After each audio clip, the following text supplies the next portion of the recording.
Hello everyone, welcome to my YouTube channel. In this video we will learn how to disable Android apps that are mostly bloatware in your device.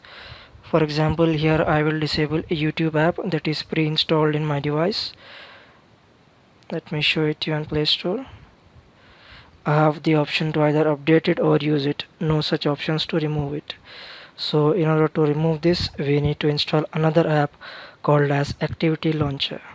Search for it in Play Store. This is the app from this developer.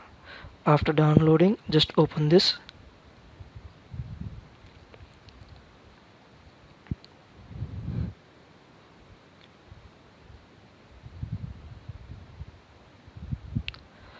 Here search for manage apps. In this, select first one. I am using MIUI 12 on Android 11. Things may change on your device. Search accordingly.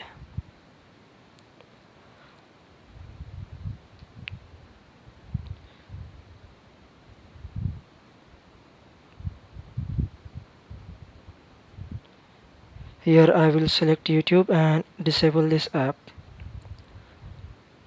And let me show it to you on Play Store.